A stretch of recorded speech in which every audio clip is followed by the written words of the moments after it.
Hello friends, நீங்கள் பார்த்துட்டு இருக்கிறது ஹரிஷ் வாய்ஸ். இன்னைக்கு வீடியோவில் நம்ம என்ன பார்க்க போகிறோம்னா Hunter X Hunter chairman election arc season 6 episode 143 sin and claw. 13வது சேர்மன் யார் அப்படின்னு தேர்ந்தெடுக்கிறதுக்காகவே 5வது எலெக்ஷனுமே இந்த இடத்துல நடக்குது. பட் அதில் 633 பேர் மட்டும்தான் எலெக்ட் பண்ணியிருக்கிறாங்க. அண்ட் மீதி இருக்கிற எல்லாருமே பார்த்தீங்கன்னா ஆப்சென்ட் ஆகிட்டாங்க. ஸோ இப்போ ஃபஸ்ட்டில் இருக்கிறது பாரிஸ்டன் மட்டும்தான். ஸோ அடுத்ததாக ஓட் போடுறது டாப் 8 கேண்டிடேட்ஸ் மட்டும்தான் இப்போ ஒரு எலெக்ஷன் நடக்க போகுது. ஸோ நான் தான் உங்களோட கியூட்டி பியூட்டி.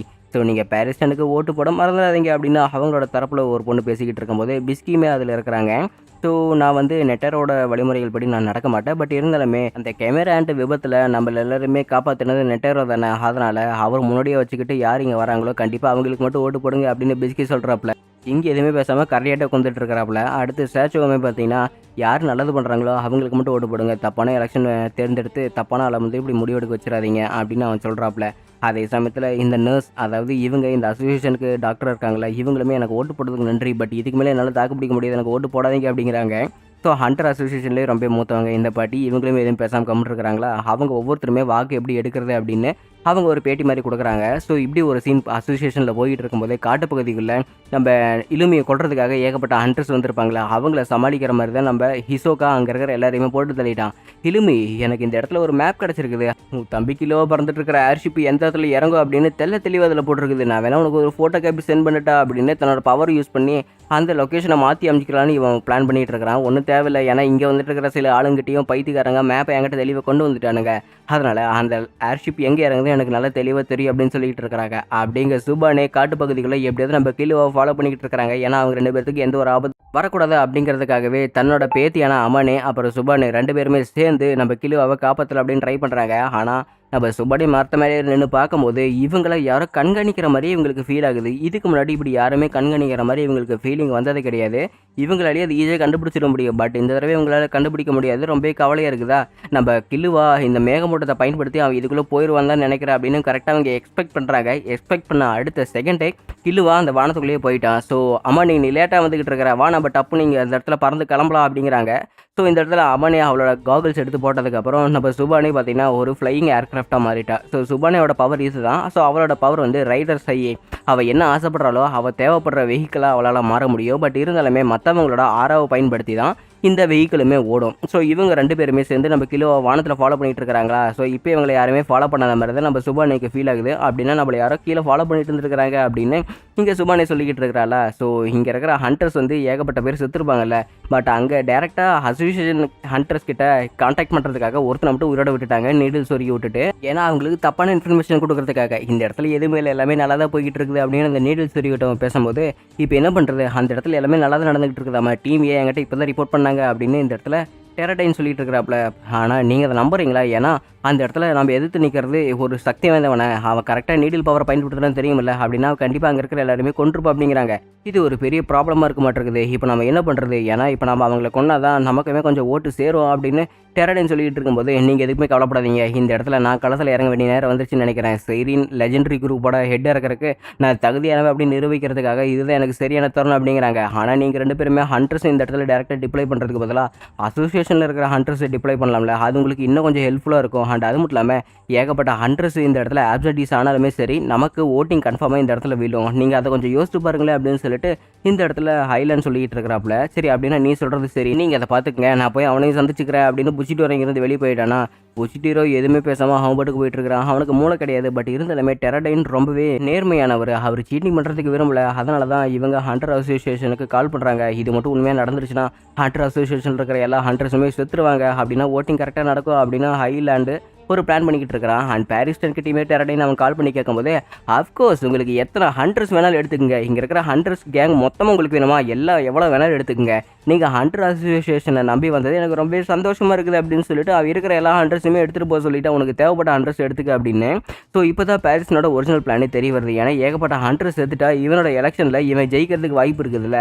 ஸோ அதனால் நிறைய ஹண்டர்ஸ் அமுச்சு விட்டுட்டாங்க. அண்ட் அடுத்த எலெக்ஷனுமே ஸ்டார்ட் ஆகுதா, 6th எலெக்ஷனு. ஸோ 6th எலெக்ஷனில் பார்த்தீங்கன்னா ஃபுல்லாக அப்ஸ்காண்டே ஆகிட்டாப்ல. ஏன்னா இந்த இடத்துல ஓட்டிங் அவ்வளோக்கு நிறைய பேர் கிடையாது. ஏன்னா ஆப்சன்டீஸாக 58 பேர் வந்துட்டாங்க. அதுக்கான காரணம் ஏற்கனவே அங்கே போன ஹண்டர்ஸ் எல்லாருமே செத்துட்டாங்க. அந்த இடத்துல போன புச்சிட்டிரோமே பார்த்தீங்கன்னா செத்துட்டான். அந்த இடத்துல கண்டிப்பாக எவனோ பெரிய ஆளுங்க இருக்கானுங்க, நிறைய பேர் இருக்கிறாங்க அப்படின்னு கெஸ் பண்ணும்போது நம்ம ஹிசோகா ஒத்தால நின்று அங்கே இருக்கிறவங்க எல்லாத்தையுமே போட்டு அடிச்சு போட்டுக்கிட்டு இருக்கிறான். ஸோ சுபானே அமனை அப்படின்னு நம்ம கிலுவை ஃபாலோ பண்ணிக்கிட்டு தான் இருக்கிறாங்க. இன்னும் கொஞ்சம் தூரம் போனால் கண்டிப்பாக எப்படியோ தரை இறங்கலாம் தான் நினைக்கிறேன். அண்ட் அது மட்டும் இல்லாமல் டேரெக்டாக நம்ம கோட்டோ சொன்ன மாதிரி தரை இறங்குனா அங்கே காரில் போகிறதுக்கு தான் கொஞ்சம் சேஃபாக இருக்கும். நான் இந்த ஏர்ஷிப்பில் போனால் அங்கே நிறைய பேர்த்தோட அட்டென்ஷனை நான் சீக் பண்ணுவேன். அது மற்றவங்களுக்கு நிம்மதியாக இருந்தாலுமே எனக்கு இது பெரிய பிரச்சனை. அழுக்காவோட பவர் மற்றவங்களுக்கு தெரியக்கூடாது. பட் தெரிஞ்சிருச்சுன்னா என்ன அப்படியே நான் அடித்து கூட்டிகிட்டு போய் வீட்டில் விட்டுருவாங்க. ஸோ இப்படியாவது நான் கோட்டோவோட பிளான் படி தான் காரில் தான் போயாகணும் அப்படின்னு கோட்டோவுக்கு நம்ம கிலுவை கால் பண்ணுறான். கால் அட்டன் பண்ணவே இல்லை. சரி அப்படின்னா நம்ம கிணறிக்கு கால் பண்ணலாம் அப்படின்னு கிணறிக்கு கால் பண்ணி கோட்டோ கால் எடுக்க மாட்டேங்கிறாப்புல. ஹிஷிட்டாவை சொல்லி எனக்காக ஒரு கார் கொண்டுட்டு வர சொல்லு அப்படின்னு நம்ம கிலுவை சொல்கிறான். ஆமாம் நானும் அவருக்கு கால் பண்ணேன், அவர் கால் அட்டன் பண்ணல. நீங்கள் சொன்ன மாதிரி ஹிஷிட்டாவை நான் கால் எடுத்துகிட்டு வர சொல்கிறேன் அப்படின்னு இன்னொரு டிகோயில் பறந்து வந்துக்கிட்டு இருக்கிற நம்ம கிணறி சொல்லிக்கிட்டு இருக்கிறா. ஸோ இன்னும் கொஞ்சம் தூரம் கரெக்டாக போனால் இவன் கரெக்டாக நகரத்துக்கிட்ட போயிடுவான். அண்டு நகரத்துக்கிட்ட போனதுக்கப்புறம் எப்படியோ கொஞ்சம் தூரம் போனால் தன்னோட நண்பனை காப்பாற்றல அப்படின்னு முடிவோடு போயிட்டு இருக்கிறக்கான்னு கரெக்டாக அவனோட ஏர்ஷிப்பை கீழே இருக்கிற ஒரு இடம் வந்தோடனே கரெக்டான பர்ஃபெக்ட் டைமிங்கில் ஹிஷிட்டாவுமே பார்த்தீங்கன்னா கார் எடுத்து வந்துட்டான். பர்ஃபெக்ட் டைமிங்கில் கார் எடுத்துகிட்டு வந்த ஹிஷிட்டா சரி அப்படின்னா டக்குன்னு அந்த ஊருக்கு கிளம்பு அப்படின்னு சொல்லிட்டு கிலுவா சொல்கிறான். அப்படியே கார் புயல் வேகத்தில் கிளம்பிக்கிட்டு இருக்குது. ஸோ காட்டுப்பகுதியில் போய்கிட்டு இருக்கும்போது டப்புன்னு கார் நிறுத்துறான். ஏன் என்னாச்சு அப்படின்னு கிலுவா கேட்கும்போது முன்னாடி நிறைய பேர் வந்துகிட்டு இருக்கிறாங்க அப்படின்னு ஹிஷிட்டா சொல்கிறான். என்னென்னு பார்த்தா நம்ம இலுமி யூஸ் பண்ண நேட்டிவ் பீப்புள் எல்லாருமே இங்கே தான் இருக்கிறாங்க. இவங்க இந்த இடத்துக்கு வரதுக்கு வாய்ப்பே இல்லையே. இவங்க எப்படி இந்த இடத்த கண்டுபிடிச்சாங்க? மேபி கார் வந்ததுக்கு இது இவங்க கெஸ் பண்ணிட்டாங்களோ என்னமோ. சரி அப்படின்னா ஹிஷிட்டா திரும்ப யூ எடுத்துட்டு வேகமாக போ அப்படின்னு சொல்லும் போது அது என்னால் முடியாது. ஏன்னா இலுமி மாஸ்டர் எனக்கு சொன்னதுக்கு அப்புறம் தான் நானும் உங்ககிட்ட கொண்டுட்டு போக முடியும் அப்படின்னு அவன் சொல்கிறான். அதுக்கான காரணம் ஏன்னா இலுமியுமே இவனை கண்ட்ரோல் எடுத்துக்கிட்டான். ஸோ இப்போ கம்ப்ளீட்டாக சரௌண்ட் ஆகிட்டாங்க. இப்போ என்ன பண்ணுறதுன்னு தெரியல, என்னது பண்ணலாம் அப்படின்னு அவன் யோசிக்கிட்டு இருக்கும்போது அவனுக்கு ஆச்சரியம் தர மாதிரி இலுமியே டேரெக்டாக இந்த இடத்துல வந்துட்டான். இவனுக்கு செம ஷாக்கிங். எப்படி இவன் இந்த இடத்துல வந்திருப்பான்? நாங்கள் வானத்தில் பறந்து வந்து இவனுக்கு எப்படி தெரியும்? நாங்கள் வானத்தில் வரும்போது கண்டிப்பாக யாருமே எங்களை ஃபாலோ பண்ண முடியாது. ஆனால் இவ எப்படி ஃபாலோ பண்ணா? இந்த நிலத்துல என்ன ஃபாலோ பண்ணிட்டு வந்தால் அதுக்கெல்லாம் வாய்ப்பே கிடையாது அப்படின்னு சொல்லிட்டு கிலுவா செம ஆச்சரியத்தில் இருக்கிறான். என்னாச்சு கிலுவா, என்னை பார்த்து ரொம்பவே ஆச்சரியப்பட்டுக்கிட்டு இருக்கிறியா?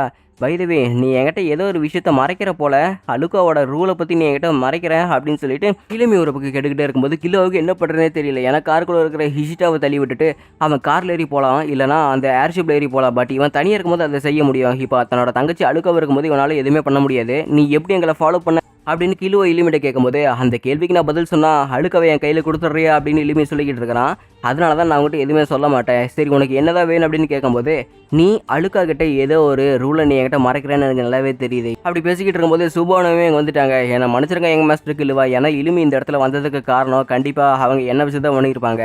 ஏன்னா அவங்க அம்மா என்னோட இந்த கண்ணாடியில் வச்சு தான் அவங்க பார்த்துக்கிட்டு இருக்கிறாங்க. அப்படின்னா அவங்க அம்மா இந்த ஃபீல்டில் இருந்து தான் உனக்கு தகவல் சொல்லியிருக்கணும். என்ன சொல்கிறது கரெக்டு தானே யங் மாஸ்டர் இலுமி அப்படிங்கும்போது கரெக்டாக கண்டுபிடிச்சிங்களா சுபானே அப்படிங்கிறாங்க. அண்ட் அதே சமயத்தில் ஆமாம் எங்கள் அம்மா எனக்கு இந்த ஃபீட்ஸ் அமுச்சு விட்டு தான் இருக்கிறாங்க. நீங்கள்லாம் என்னென்ன பண்ணிக்கிட்டு இருக்கீங்க அப்படின்னு உன்னோட கண்ணாடி மூலமாக எனக்கு எங்கள் அம்மா சொல்லிக்கிட்டு தான் இருக்கிறாங்க.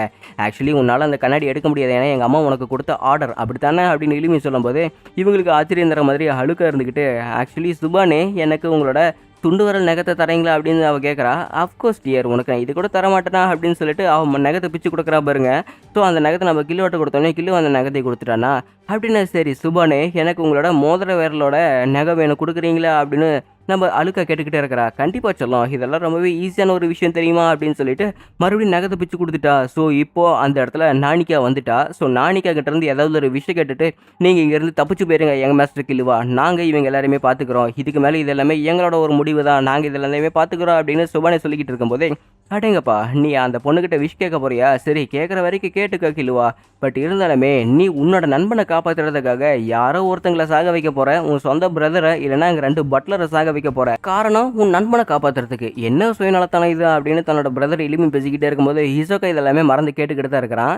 ஸோ அங்கே இருக்கிற யாரோ ஒருத்தரை அதாவது வம்புக்கு சீனா தான் ஹிசோகாவுக்கு சண்டை போடுறதுக்கு கொஞ்சம் ஈஸியாக இருக்கும். ஏன்னா அந்த இடத்துல நம்ம அழுக்காவை கொண்டுட்டு கில்லுவோட கோவத்தை அட்டைன் பண்ணிக்கலாமா, இல்லை நம்ம இலுமியை கொண்டுட்டு அந்த இடத்துல கானை காப்பாற்றுறதுக்கு ஹெல்ப் பண்ணலாமா அப்படின்னு ஹிசோகா யோசிச்சுக்கிட்டே இருக்கிறான். ஸோ இப்போ நானிக்காமே வந்ததுக்கப்புறம் கேளு தம்பி, உன்னோட விஷயம் என்னன்னு நல்லாவே கேளு. ஏன்னா அது ஒரு பொருள் தான், அந்த பொருள்கிட்ட நீ எந்த ஒரு விஷ் கேட்டாலுமே அது உனக்கு நிறைவேற்று. பட் நீ காலம் பூரா என்னை கொண்டுட்ட அப்படிங்கிற ஒரு வருத்தத்திலே இருப்பில்ல, உன் மனசுக்குள்ளே நான் ஒரு நரகமாக வாழ்ந்துக்கிட்டு இருப்பேன், எனக்கு அதுவே போதும்.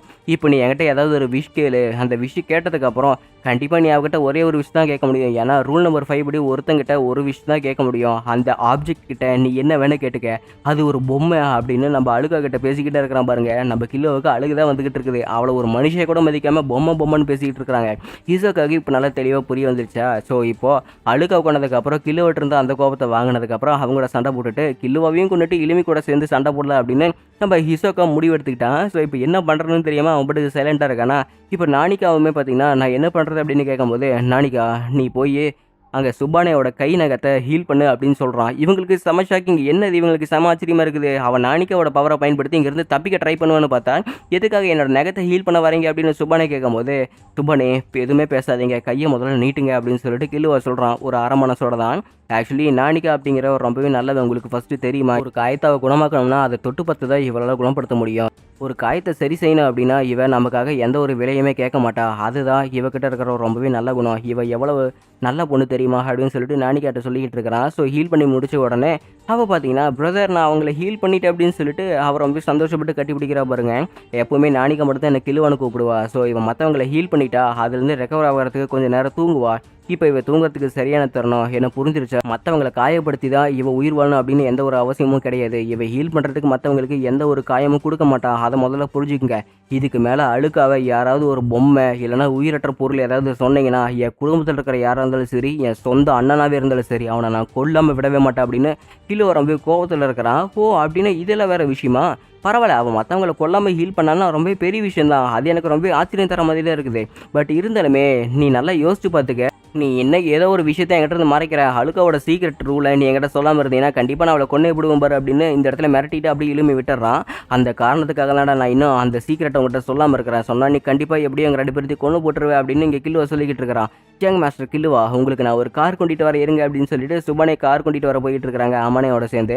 அப்படியே டெரடைனுமே பார்த்தீங்கன்னா அங்கே நியூஸில் சொல்லிக்கிட்டு இருக்கிறாங்க. ஏன்னா அந்த லார்ஜ் குரூப் ஆஃப் ஆர்மியை அழிக்கிறதுக்காக நம்ம புஷிடிரோ வந்து அங்கே போயிருக்கிறான். அவன் வந்து இறந்துட்டான். ஸோ அதனால் எப்படியாவது நம்மளோட செய்ரின் ஆர்மியை ஜெயிக்க வைங்க. நம்ம லெஜெண்டரி செய்ரின் ஆர்மிக்கு சப்போர்ட் பண்ணுறதுக்காக முன்னால் அந்த கேமரா பிரச்சனையில் தலையிட்ட மொரால் தான் நமக்காக இப்போ தலைவனாக இருக்க போகிறது. ஸோ நீங்கள் எல்லாருமே சேர்ந்து எங்களுக்கு ஓட் அழியுங்க. அண்ட் அதுக்கப்புறம் மொரால் இன்னைக்கு தலைவனை தேர்ந்தெடுங்க. ஏன்னா சரியான தலைவனை தேர்ந்தெடுத்தால் தான் நீங்களுமே நல்லா நிம்மதியாக வாழ முடியும் அப்படின்னு டெரடைன் பேசிக்கிட்டே இருக்கிறப்பலையா. அண்ட் அதே சமயத்தில் ஹிசோகாவும் உள்ளே வந்துக்கிட்டு இருக்கிறா. எங்களுக்கு யார் இந்த மாதிரி விஷயத்தெல்லாம் பண்ணுறாங்கன்னு எங்களுக்கு நல்லாவே தெரியும். ஸோ முடிவு வரும்போது நாங்களே அந்த உண்மையை நாங்கள் உங்களுக்கு வெளியிடுவோம். அது வரைக்கும் நீங்கள் கொஞ்சம் பொறுமையாக இருங்க அப்படிங்கிறாங்க. அப்படியே மொராலுக்கு கால்வி பண்ணி பேசிகிட்டு இருக்கிறப்பல அந்த இன்டர்வியூ முடிச்சதுக்கப்புறம் எதுக்காக நீங்கள் இந்த மாதிரிலாம் பேசிகிட்டு இருக்கிறீங்க. எனக்கு அந்த சேர்மன் ஆகிற பதவியில் எந்த ஒரு ஆசையுமே கிடையாது. உங்களுக்கு நான் சொல்கிறது புரியலையா. அவங்க அந்த கேமரா போட்டு தட்டுறதுக்காக என்கிட்ட உதவி தான் கேட்டாங்களே தவிர அவங்களுக்கு நான் எந்த வித க்ளோஸுமே கிடையாது. அண்ட் அது மட்டும் இல்லாமல் நான் ஒரு சி ஹண்டர். அதை மறந்துட்டீங்களா. சி ஹண்டர் எப்படி சேர்மன் ஆக முடியும். என்னாலலாம் அதுக்கு கண்டிப்பாக ஆக முடியாது. அண்ட் அது மட்டும் இல்லாமல் நீங்கள் அவங்களோட பர்சனல் விஷயத்தை நீங்கள் வெளியிட்டீங்கன்னா உங்களோட குரூப் கண்டிப்பாக சாகிறதுக்கு வாய்ப்பு இருக்குது அப்படின்னு இந்த இடத்துல மொரால் சொல்லிக்கிட்டு இருக்கிறாப்புல. ஹிசோகா அவனோட கார்டை வச்சுட்டு அந்த இடத்துல டொரடைனை போட்டு தள்ளிட்டாப்புல. ஸோ நீங்கள் எந்த காரணத்துக்கு வந்து அவங்களோட உண்மையை மட்டும் வெளியே சொல்லிடாதீங்க. இதுதான் என்னோட முடிவு. நானும் உங்களோட அந்த எலெக்ஷனுக்குமே வரும் சேரல. ஆளை விட்டு தொலைங்கடா அப்படின்னு சொல்லிட்டு நம்ம மொரால் அந்த இடத்துல செத்தது கூட தெரியாமல் பேசிக்கிட்டு இருக்கிறானா. டாப் 8 கேண்டிடேட்ஸுக்கு நடக்கக்கூடிய 7th எலெக்ஷனுமே பார்த்தீங்கன்னா இப்போ நடந்து முடிஞ்சிருச்சு. வேலிட் ஓட் எல்லாமே 604 பேர் ஓட் பண்ணியிருக்கிறாங்க. ஆப்சன்டீஸ் 31 பேரா. ஸோ இவங்களுக்கான அந்த சதவீதம் எல்லாமே பார்த்திங்கன்னா பூர்த்தி ஆகிடுச்சு. இப்போது அடுத்ததாக டாப் 4க்கான எலெக்ஷன் நடக்க போகுது. அதோட எபிசோட் முடிக்கப்பட்டது.